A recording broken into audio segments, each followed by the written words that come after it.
이 시간에 함께 보실 하나님의 말씀은 신약 성경 야고보서 4장 13절에서 16절. 야고보서 4장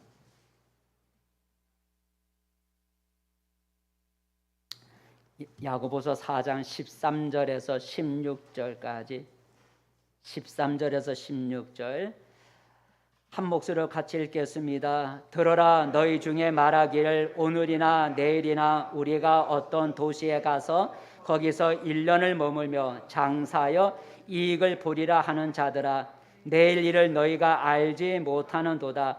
너희 생명이 무엇이냐? 너희는 잠깐 보이다가 없어지는 안개니라.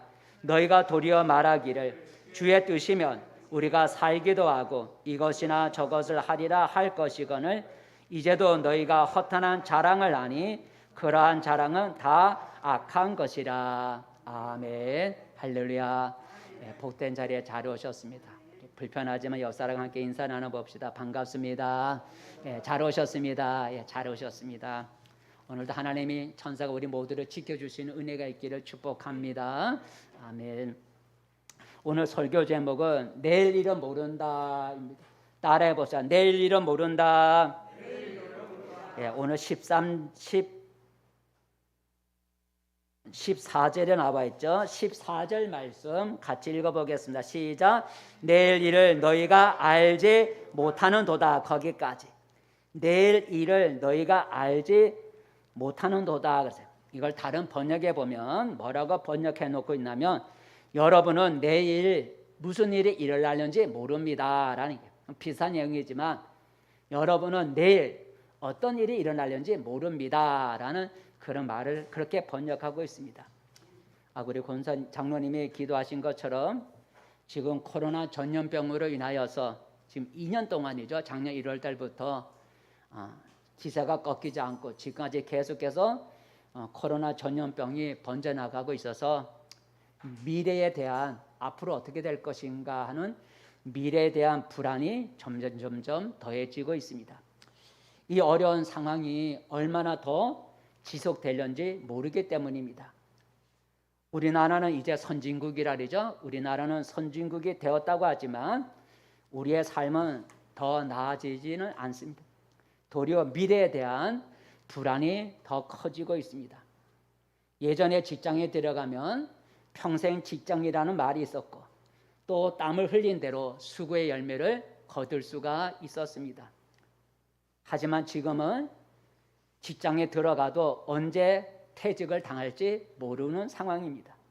사업도 예전만큼 되지 않아서 개인 사업자나 소상공인들이 어려움이 더해지고 있습니다. 지금 코로나로 인하여서 소상공인들이 견디지 못하여 폐업하는 사람이 많이 늘어나고 있습니다. 이처럼 우리가 불안해하는 이유는 내일 일을 모르기 때문이다라고 하는 거죠. 내일 어떻게 될지 모르기 때문에 우리가 불안해하는 겁니다.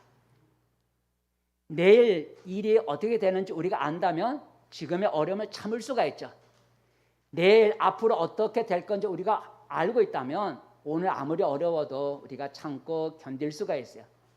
근데 우리가 내일 일을 모르기 때문에 우리가 어려움을 당할 때 두려워하고 불안해하는 겁니다. 사람은 내일 일을 알 수가 없죠. 그래서 성경은 오늘 읽은 본문과 비슷하게 내일 일은 모른다는 말을 하고 있는데 한번 읽어보겠습니다. 잠언서 27장 1절 27장 시작. 너는 내일 일을 자랑하지 말라. 하루 동안에 무슨 일이 일어날는지 내가 알 수 없음이니라 라는. 내일 일을 자랑하지 말라. 하루 동안, 오늘 하루 동안에 어떤 일이 일어날는지 모르는데 내일 나가 뭐 하겠다. 오늘 성경 보니까 내일 1년 동안 어디 가서 내가 장사를 해서 이익을 남기겠다 이렇게 말하는 자들아, 너희가 내일을 알지 못한다. 그러니 내가 내년에 1년 동안 어디 가서 장사를 해서 이익을 남기겠다 하는 그런 어리석은 자랑을 하지 말라라고 하는 거죠. 하루 동안에, 오늘 하루 동안에 어떤 일이 일어나는지 모르는데 내일을 자랑하지 말라라는 얘기입니다. 그래서 사람들은 내일을 일을 모르기 때문에 답답해서 종종 무당이나 점쟁이를 찾아가려고 하죠. 혹시 무당이나 점쟁이가 나의 미래를 혹시 알려주지는 않을까 해서 찾아갑니다. 하지만 무당이나 점쟁이가 우리의 미래를 알 수 없는 것입니다. 과거는 알아맞히지만 미래는 하나님께서 감춰두었기 때문에 알 수가 없다는 거예요. 과거 지나간 거는 그들의 악신을 통해서 귀신을 통해서 알 수 있지만 앞으로 미래 일은 하나님이 감추어 두셨기 때문에 알 수가 없는 거죠. 그렇다고 해서 내 힘과 내 재물과 내 힘을 의지하는 것도 어리석은 거죠. 내 힘과 내 재물과 내 지혜가 앞으로 일어날 일들을 막아줄 수가 없기 때문입니다.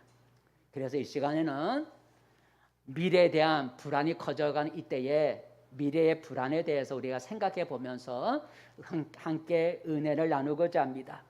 따라해 보십시다. 내일 일을 모르는 것이 우리 인생이다. 네, 우리 인생은 내일 일을 모른다는 거죠. 우리가 오늘 본문 읽은 13절에도 보니까 14절에도 보니까 내일 일을 너희가 알지 못하는 도다 그랬어요. 우리는 한치 앞에 1도 모른다 그러잖아. 한치는 1인치, 2.5cm죠. 2.5cm 앞에 일도 우리는 모른다는 거야. 쉽게 말하면 코앞에 있는 일도 우리는 모르는 거야. 미래는 모르는 거야. 내일 일을 모른다고 하는 것을 우리 성경에서 여러 가지 사례들을 찾아볼 수가 있고 또 우리가 알고 있는 고사성어에서도 내일 일을 모른다는 그런 것들을 찾아볼 수가 있어요. 그래서 몇 가지를 우리가 한번 찾아보면서 사람은 내일 일을 알 수가 없구나 하는 것을 우리가 깨달을 수 있기를 바랍니다. 중국의 고사성어 중에 세옹지마라는 게 있죠.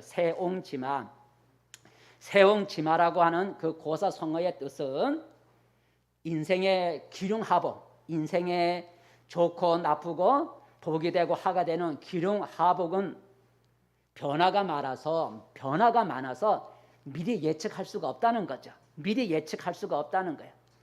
우리 인생에게는 좋은 일과 나쁜 일이 교차하기 때문에 좋다고 해서 너무 좋아하지 말고 나쁘다고 해서 너무 실망하지 말라는 거죠.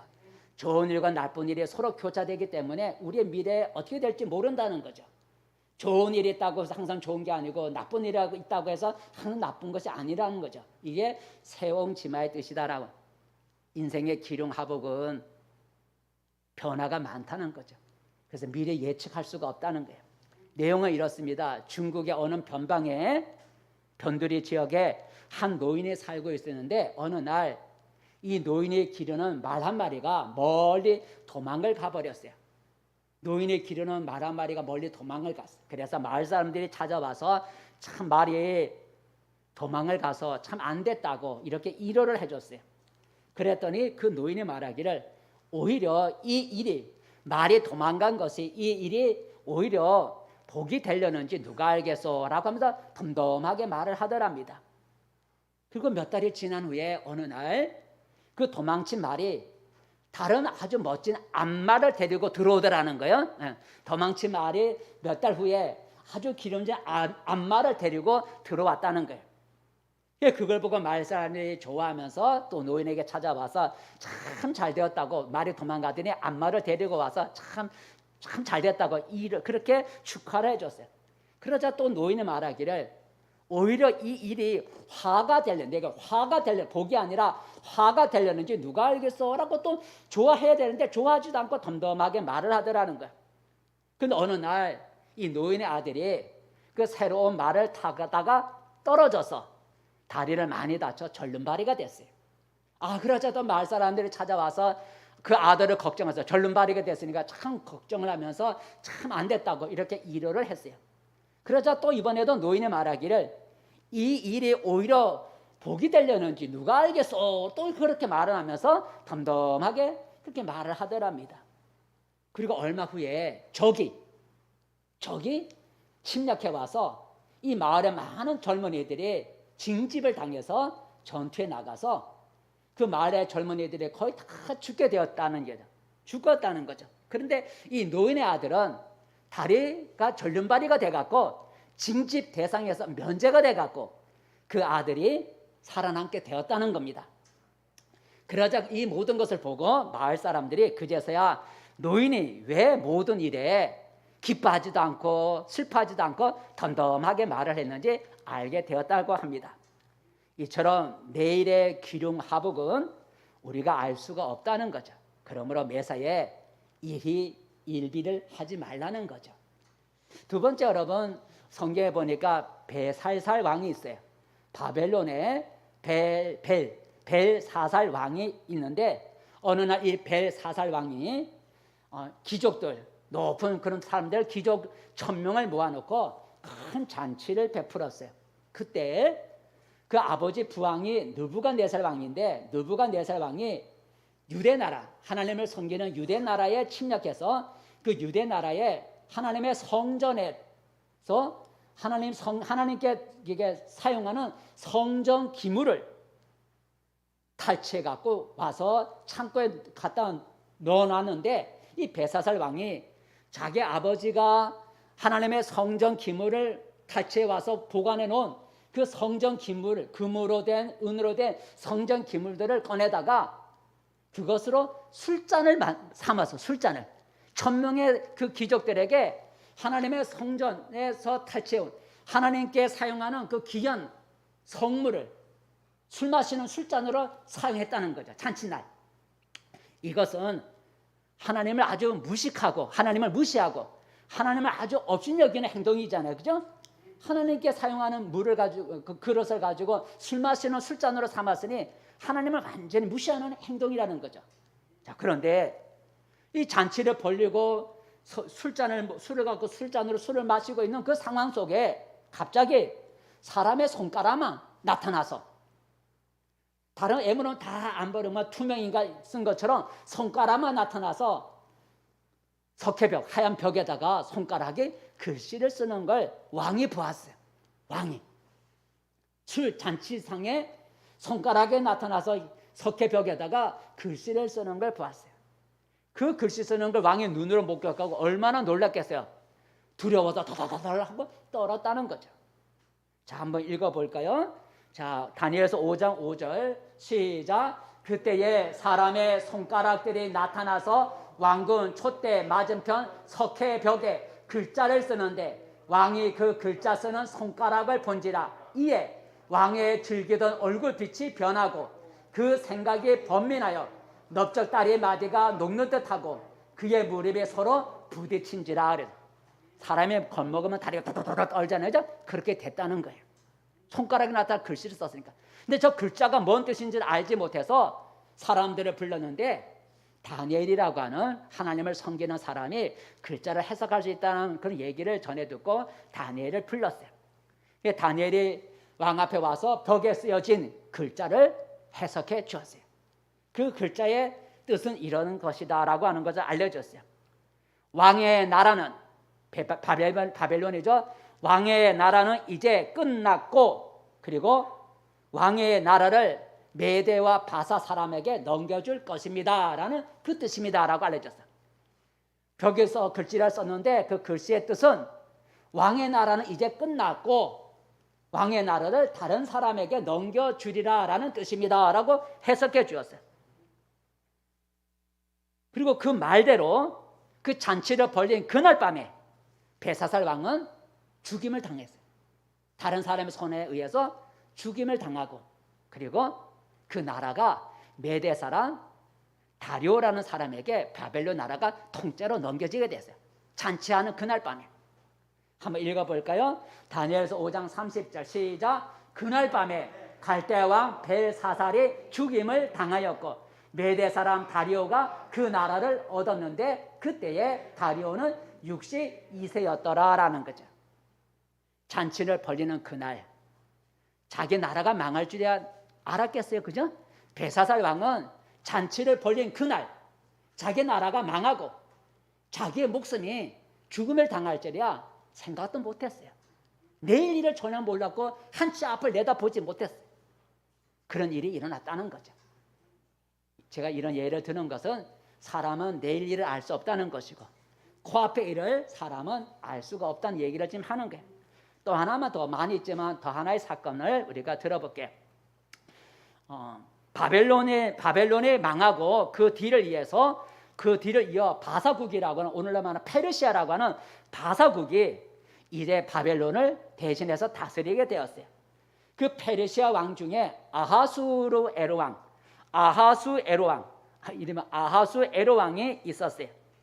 근데 그 아하수에로 왕이 아주 총애하는, 아주 이렇게 귀하게 여기는 2인자가 있어요.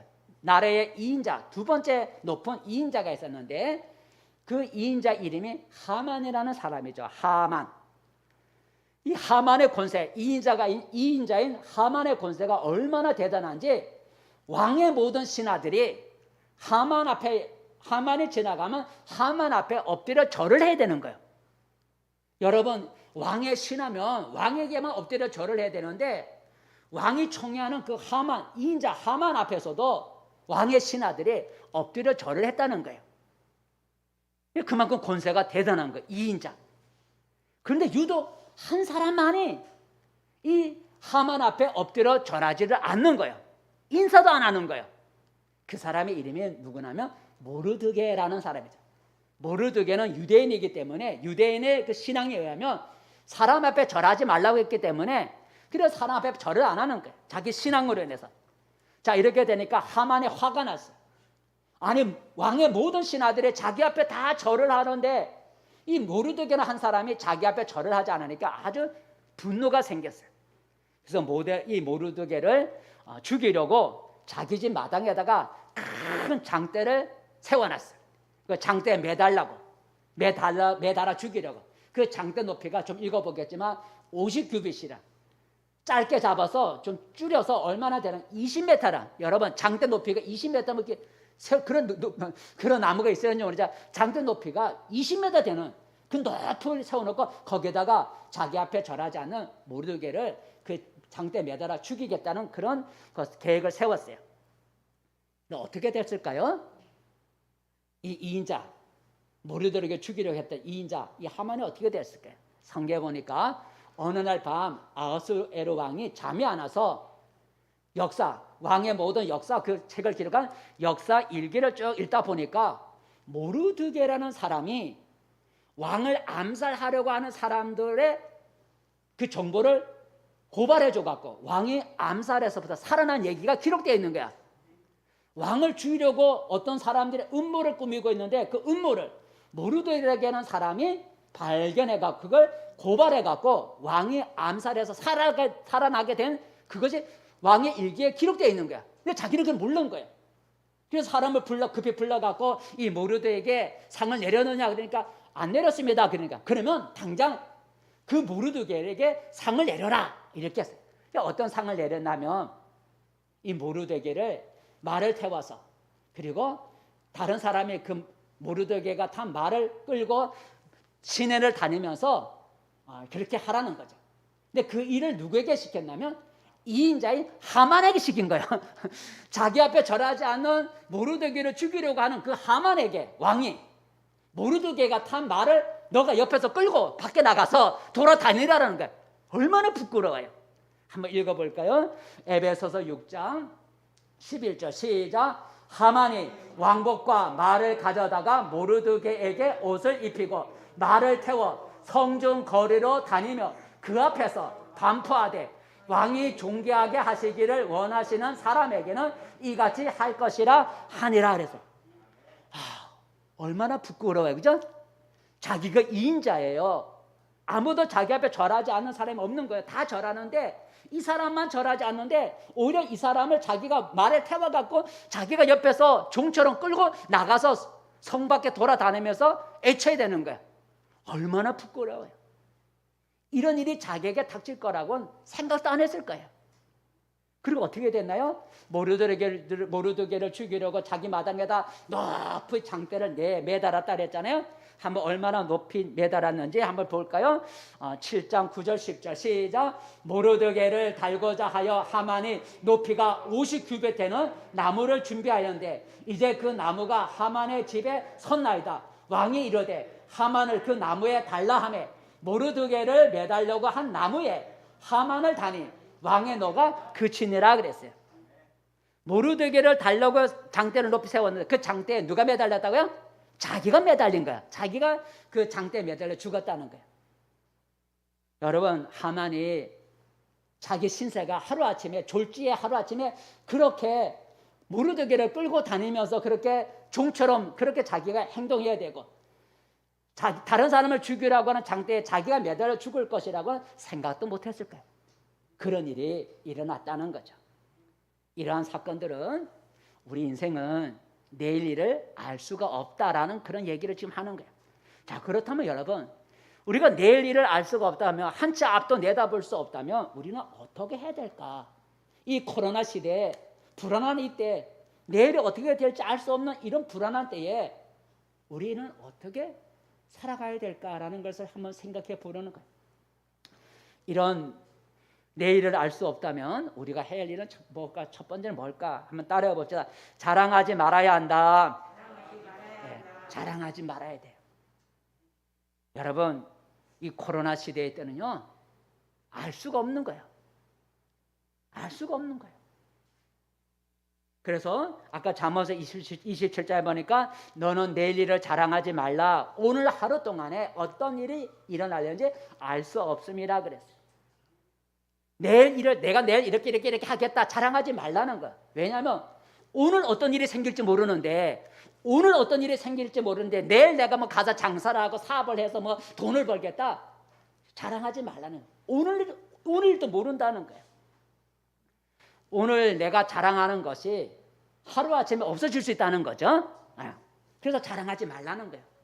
내가 자랑하고 있는 그것이 오늘 하루 동안에 어떻게 되려는지 모른다는 거예요. 하나 예를 들면 성경에 보니까 바벨론 왕, 아까 벨사살 왕 아버지가 부왕이 느부갓네살 왕인데, 그 느부갓네살 왕이 있었어요. 어느 날 이 바벨론 느부갓네살 왕이, 그 수도가 바벨론이라는 성인데, 바벨론 그 왕궁 지붕위로에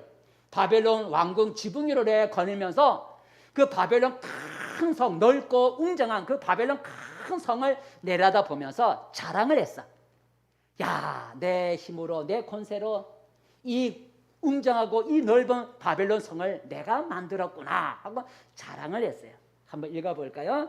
다니엘서 4장입니다. 시작. 내가 바벨론 왕궁 지붕에서 거닐세 나 왕이 말하여 이르되 이 큰 바벨론은 내가 능력과 권세로 건설하여 나의 도성으로 삼고 이것으로 내 이엄의 영광을 나타낸 것이 아니냐.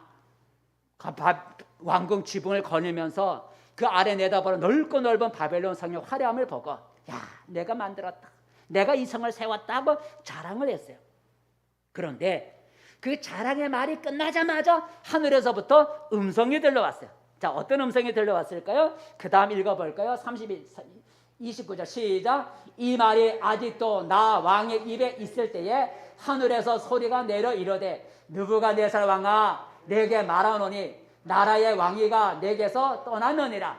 내가 사람에게서 쫓겨나서 들 짐승과 함께 살면서 소처럼 풀을 먹을 것이요 라고. 여러분, 이제 막 자랑을 했는데 자랑하는 말이 끝나자마자 하늘에서 들려오는 음성이 너의 왕위는 끝났다 라면서 너는 짐승처럼 들에 나가서 풀을 먹으면서 지낼 것이다 라는 음성이 들려왔어요. 그리고 그날 바로 그 음성이 들려오는 바로 이 느부갓네살 왕이 뭐가 됐냐면 미쳐버린 거예요. 하나님의 정해진 기간, 7대 기간이지만 그 기간 동안 정신 이상자가 돼버렸어. 그날 바로 정신 이상자가 돼서 왕궁에서 쫓겨나서 들에서 짐승처럼 지내게 됐다는 거죠. 이게 자기의 간증이 나중에 정신이 돌아와서 왕권을 회복해서 고백하는 내용이에요.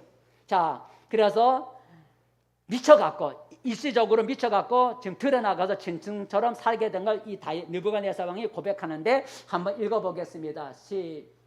시작. 바로 그때에 이 일이 나 느부갓네살에게 응함으로 내가 사람에게 쫓겨나서 소처럼 풀을 먹으며 몸이 하늘 이슬에 젖고 머리털이 독수리 털과 같이 자랐고 손톱은 새 밭털과 같이 되었더라 그랬어요.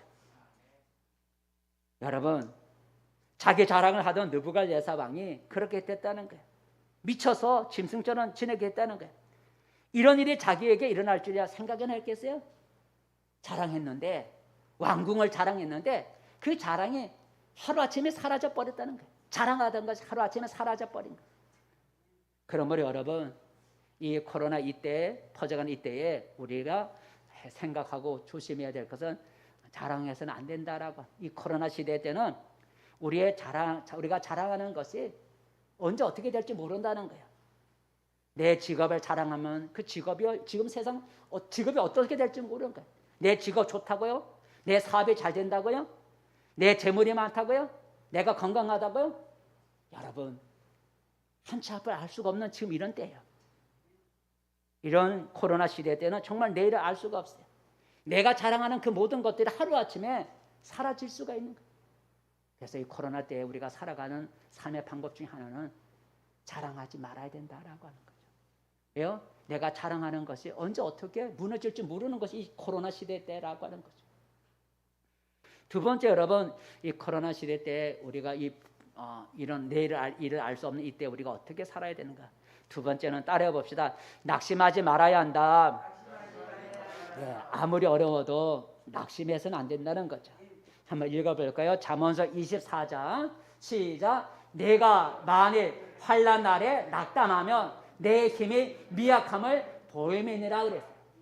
환난 날에 어려운 일을 당할 때 낙심해 버리면 그건 뭘 보여주는 거면 나는 요 모양 요 꼴입니다는 보여준다는 거예요. 나의 수준은 여기입니다 하고 보여준다는 거예요. 환난을 어려움을 당할 때 너가 낙심하면 뭘 보여주냐면 너 힘이 약하다는 걸 보여준다는 것 뿐이라는 거죠. 여러분, 낙심하면 나 이런 사람밖에 안 된다라는 뜻이에요. 그렇게 된다는 거죠. 그렇게 보여준다는 거죠. 과장된 말이지만 낙심하면 하나님도 도울 수가 없다는 거죠. 낙심해서 주저앉아 있는 사람은 하나님도 어떻게 할 수가 없다는 거예요. 낙심하면 하나님도 어떻게 할 수 없다는 거예요. 하나님은 과장된 것 얘기지만, 그러므로 여러분, 이 코로나 시대 때 우리가 어떤 일을 만날지 알지 못해요. 불안하죠. 여러분에게 또 어려운 일이 닥칠 수도 있어요. 하지만 그런 어려운 일을 만난다 할지라도 낙심하지 않기를 바랍니다. 포기하지도 않기를 바랍니다. 왜냐하면 내일 일을 알 수가 없기 때문이죠. 오늘 죽도록 어렵지만 내일 좋은 일이 생길는지 모르는 거예요. 그죠? 그래서 낙심하지 말라는 거예요. 오늘 내가 죽도록 어려운 일이 계속되는 게 아니에요. 이 코로나 시대는 내일 알 수 없는 거예요. 오늘 내가 죽도록 어렵지만 곧 죽을 것 같지만 내일 나에게 빛이 빌려지고 태양이 떠오르는지 알 수가 없는 거예요. 그러니 여러분, 코로나 퍼져가는 이때에 여러분에게 혹 어려움이 찾아오더라도 낙심하지 않고 포기하지 않기를 바랍니다. 낙심하면 여러분의 연약함을 보이는 것뿐이라는 거죠. 성경에 보면 사도 바울이 예수 믿으라고 예수 복음을 전하다가 사람들에게 고발당해서 저 다른 나라 로마라고 하는 나라에 거기 가서 재판을 받게 해서 로마라는 나라의 죄수의 몸으로 이제 이송하게 됐어요. 270여 명이 탄 그 큰 배에 이 바울이 죄수의 몸으로 그 큰 배에 타서 항해를 하고 있었어요. 배가 항해를 하고 있었어요. 근데 며칠이 지나지 않아서 바다에서 큰 광풍을 만나게 됐어요. 거친 바람과 파도를 광풍을 만나게 됐어요. 자, 그래서 사람의 힘으로 막 그 광풍을 이겨보려고 했지만 이길 수가 없었어요. 그래서 사람들이 이제는 죽었다 하고 이제는 그런 소망, 살 수 있다고 하는 소망을 잃어버리게 되는 그런 상황에 직면하게 됐어요. 한번 읽어볼까요? 사도행전 27장 18절 시작. 우리가 풍랑으로 심히 애쓰다가 이튿날 사공들이 짐을 바다에 풀어버리고 사흘째 되는 날에 배의 기구를 그들의 손으로 내버리니라. 여러 날 동안 해도 별도 보이지 아니하고 큰 풍랑이 그대로 있음에 구원의 여망마저 없어졌다라는 거예요. 그러니까 여러 날 동안 해도 안 보이고 별도 안 보이고 캄캄한 밤이 여러 날 동안 되고 풍랑만 계속되고 이제 구원의 여망, 이제는 살 소망이 없다, 이제는 죽는가 보다 하고 그렇게 됐다는 거죠. 자, 그래서 모든 사람들이 이제는 풍랑으로 해서 꼼짝없이 죽었다고 하는 그런 상황 속에 낙심하지 않는 한 사람이 있었는데 바로 바울이라는 사람이죠. 바울은 오히려 낙심해서 삶을 포기하고자 하는 다른 사람들을 오히려 격려하는 것을 볼 수가 있어요. 자, 바울이 살 소망을 잃어버리고 낙심하고 있는 270명 그 사람들에게 뭐라고 말을 했는지 한번 읽어볼까요? 33절 시작. 바울이 여러 사람에게 음식 먹기를 권하여 이르되 너희가 기다리고 기다리며 먹지 못하고 줄인 지가 오늘까지 10나흘인즉 음식 먹기를 권하노니 이것이 너희의 구원을 이하는 것이요 너희 중 머리카락 하나도 잃을 자가 없으리라 하고 떡을 가져다가 모든 사람 앞에서 하나님께 축사하고 떼어 먹기를 시작하며 그들도 다 안심하고 받아 먹으니라 그랬어요. 음식을 먹지 못한 기간이 얼마나 그랬어요? 그 앞에 보니까 10나흘 동안 못 먹었다는 거예요. 풍랑이 계속 일어나서 14일 동안 못 먹었다는 거예요. 그러니 죽을 수밖에 없는 거죠. 그죠? 이게 하루 이틀이 아니고 10나흘 동안 못 먹었다는 거예요. 14일 동안. 그러니 사람이 이제 다 포기하고 있는, 음식 먹기도 이제 안 먹는, 먹을 수도 없어. 이제 포기하는 상황 속에 있었는데 바울이 말하기를 10나흘 동안 너희가 먹지 못했지만 이제는 음식을 먹어라. 그래서 자기가 먼저 먹었다는 거죠. 그랬더니 두려움에 사로잡혀 있는 사람들이 이제 바울의 말을 듣고 안심하고 음식을 먹었다는 거죠. 그리고 성경에 보니까 이 한 사람 바울로 인해서 모든 사람이 다 살아나게 되었다라는 얘기가 나옵니다. 여러분, 그러면 우리는 어떤 어려운 일을 만나더라도 낙심하지 않기를 바랍니다. 계속되는 코로나로 인하여 우리는 낙심하기가 쉽습니다. 직장도 사업도 어떻게 될지 몰라 불안하고 낙심할 수도 있어요. 때로는 사람들이 포기하는 그런 사람들도 나타나요. 하지만 낙심하거나 포기하지 않기를 바랍니다. 옛말에 하늘이 무너져도 뭐가 있다고요? 솟아날 구멍이 있다는 거죠. 세 번째 여러 마지막으로 이 내일을 알 수 없는 우리가 어떻게 살아야 될까? 첫 번째는 자랑하지 말고, 두 번째는 어려운 일이 내게 닥치더라도 이 세상 내일을 알 수 없기 때문에 여러분 포기하지 말고 낙심하지 말고, 세 번째는 가장 중요한 거죠. 하나님을 의지해야 된다는 거예요. 따라해봅시다. 하나님을 의지해야 한다. 예. 왜 하나님을 의지해야 되냐면 하나님은 사람으로 하여금 사람이 자기 장래를 알지 못하도록 감춰두었다. 아까 얘기를 했어요. 우리가 앞에 일을 모르도록 하나님이 감춰두었다 그랬어요. 한번 읽어볼까요? 전도서에 나오죠. 전도서의 말씀. 자, 전도서 말씀 7장 시작. 형통한 날에는 기뻐하고 공고한 날에는 뒤돌아 보아라. 이 두 가지를 하나님이 병량하게 하사 사람이 그의 장래일을 능히 헤아려 알지 못하게 하셨느니라 그랬어요. 하나님이 어떤 때는 형통함도 주고 어떤 때는 공고함도 주고, 공고함을 주었다 형통함도 주고, 좋은 일도 생겼다 나쁜 일도 생기고, 나쁜 일도 생겼다 좋은 일도 생기고, 하나님이 두 가지를 병행해 갖고 사람이 자기 장래를 예측하지 못하게 만들어 놨다는 거죠. 그래서 우리는 하나님을 의지해야 돼요. 내일을 알 수 없는 우리는 하나님을 의지해야 돼요. 왜냐하면 하나님이 우리의 장래를 모르도록 감춰놓았기 때문에 하나님을 의지해야 돼요. 하나님을 의지하면 하나님이 도와주신다는 거죠. 읽어볼까요? 시편 115편 시작. 너희는 여호와를 의지하여라. 그는 너희의 도움이시요 너희의 방패시로다. 우리를 도와주시고 우리의 모든 재앙을 막아주신다 그랬어요. 하나님을 의지해라. 여러분, 하나님은 우리의 모든 상황을 바꿀 수 있는 능력이 있는 거예요. 우리의 모든 상황을 바꿔줄 수 있는 능력이 있다는 거죠. 사람은 내 상황을 바꿀 수 없지만 하나님은 나의 상황을 바꿀 수가 있는 거예요. 좋은 것을 나쁘게도 바꿀 수 있고 나쁜 것을 좋게로 바꿀 수 있는 능력이 우리 하나님에게 있는 거예요. 그래서 하나님을 의지하면 우리의 상황을 바꿀 수 있는 하나님이 우리의 방패가 되어주시고 우리의 도움자가 되어주신다는 거예요. 여러분, 바울과 실라를 보세요. 바울과 실라가 예수 믿으라 복음을 전하다가 사람들에게 붙들려서 매를 많이 맞고 깊은 옥에 갇히고 그 발은 차코라고 하는 구멍 뚫린 차코에 발목이 묶여갖고 있었어요. 어둡고 도망갈 수도 없고 캄캄한 곳이고 절망적인 상황에 부딪혔어요. 많이 맞고 그리고 깊은 옥에 갇히고 발목에 묶여 있는 상황이에요. 캄캄한 앞이 안담하고 내일이 어떻게 될지 모르는 그런 상황이었죠. 그런데도 불구하고 바울과 실라가 뭘 했는가 보니까 찬송하고 기도했다는 거죠.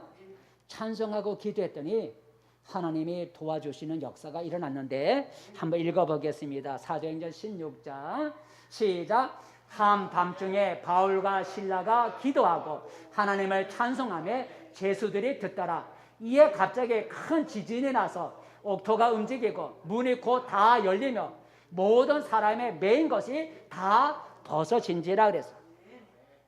여러분, 사람이 풀지도 않았는데 모든 사람의 묶인 것들이 풀어지고 그리고 간수가 옥문을 열지도 않았는데 옥문이 다 저절로 열렸다는 거예요. 이거는 사람의 힘으로 되는 게 아니잖아요. 하나님이 역사하신 거예요. 누구 때문에? 바울과 실라가 하나님을 의지하고 기도하고 찬송하는 그걸 보시고 하나님이 도와주셨다는 거죠. 여러분, 그렇다면 하나님을 의지하는 표현이 뭘까? 아까 하나님을 의지하여라. 그리하면 하나님이 너의 도움이시여 너의 방패가 되신다 하셨는데 하나님을 의지해라 라고 했는데 하나님을 의지하는 표현이 뭘까?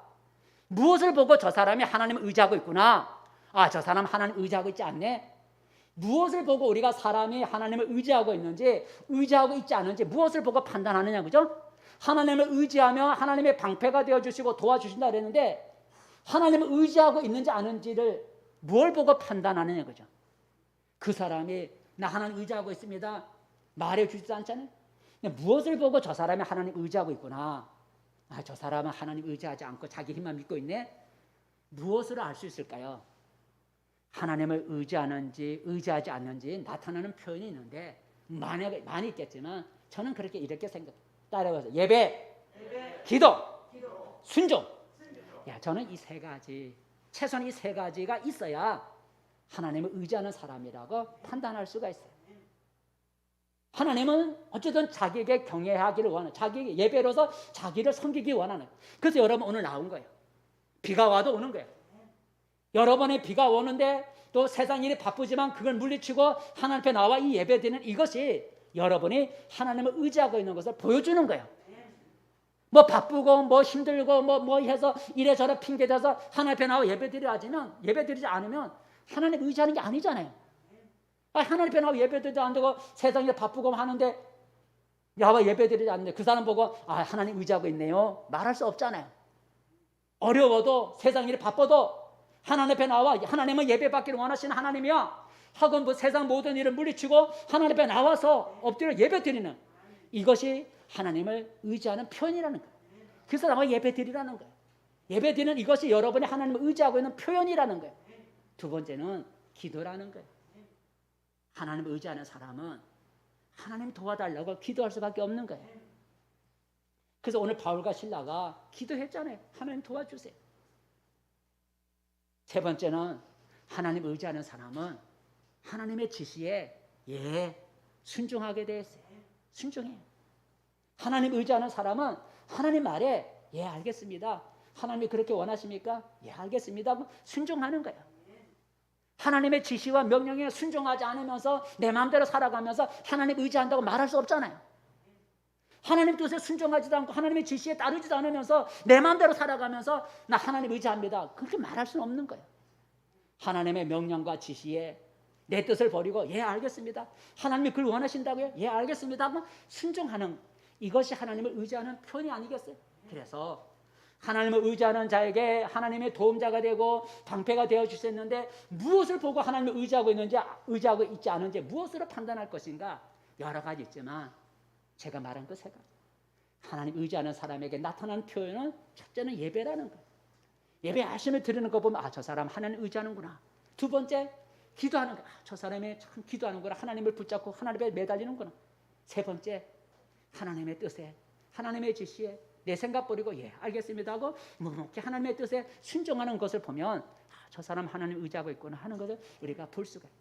그런 사람에게 하나님이 나타나셔서 도와준다는 거예요. 나타나서 도와준다는 말이에요. 어떻게 도와준다는 말이 어디 있을까요? 한번 읽어요. 시편 42장 시편 42장 이렇게 하나님 의지하는 자에게 하나님이 나타나 도와준다는 거. 시작. 내 영혼아 내가 어찌하여 낙심하며 어찌하여 내 속에서 불안해하는가. 너는 하나님께 소망을 두라. 그가 나타나 도우심으로 말미암아 내가 여전히 찬송하리로다 그랬어. 하나님께 소망을 두라는 거야. 하나님을 의지해라. 그러면 하나님이 나타나 너를 도와주실 것이라 그랬어. 그러니까 하나님 의지하는 게 세 가지라 그래. 말씀을 맺습니다.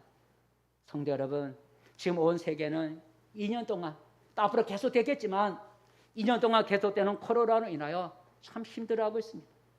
우리나라도 계속 4단계, 3단계 거리 두기를 하고 몇 명 모임을 금지시키고 영업 시간을 제한시키면서 지금 시행이 나가고 있어서 이게 1년 넘었잖아요. 여러 가지 어려움을 겪고 있어요. 모두가 다 어렵지만 교회도 마음대로 이렇게 모이지 못해서 교회도 제한적인 모임으로 교회도 어려움을 겪고 있어요. 이처럼 계속되는 코로나로 인하여 내일에 대한 불안이 점점 우리를 두렵게 만들어가고 있어요. 오늘 말씀처럼 내일을 알 수 없기 때문에 우리가 불안해하는 거예요. 앞으로 어떻게 되려는지, 어떤 일이 일어나려는지, 어떻게 살아야 할지, 무엇을 해야 될지 우리가 모르기 때문에 불안한 거예요. 이런 내일의 불확실한 이때에 우리는 어떻게 해야 될 건가? 어떻게 살아가야 될 것인가? 하나는 내 자신을 돌아보면 의미에서 자랑하지 말아야 된다는 것이죠. 내가 자랑하는 것이 어떻게 되려는지 모르기 때문에 자랑하지 말아야 돼요. 두 번째는 내일을 알 수 없기 때문에 우리는 어떤 어려움을 만나더라도 낙심하지 말아야 돼요. 형통한 날이 고통과 날이 있으면 형통한 날이 있고 형통한 날이 있으면 공고한 날이 있을 거라고 하나님 말씀하셨어요. 지금 내 삶에 죽도록 어렵다 할지라도 여러분 하나님이 또 거기서 빛을 비춰줄 수 있다는 거예요. 그래서 그런 일을 할 수 있도록 우리가 해야 할 일이 있는데 하나님을 의지하는 것이다 라고 하는 거죠. 하나님을 의지하면 내 삶의 공감에 찾아왔을 때라도 하나님을 의지하면 그 공감을 하나님이 형통함으로 우리를 구원해 주실 수 있다는 거죠. 하나님을 의지하는 표현이 뭐라고요? 예배를 드리고 기도하고 그리고 하나님 말씀에 순종하는 이 삶을 통해서 하나님을 의지하면 하나님이 나타나서 우리를 여전히 도와주신다는 거예요. 여러분 이 어려운 때에 예배와 기도와 순종하는 삶을 통해서 하나님을 더 의지함으로 하나님 이 어려운 때 하나님의 인도와 하나님의 보호를 받는 복된 성도들이 되기를 축복합니다. 기도하겠습니다.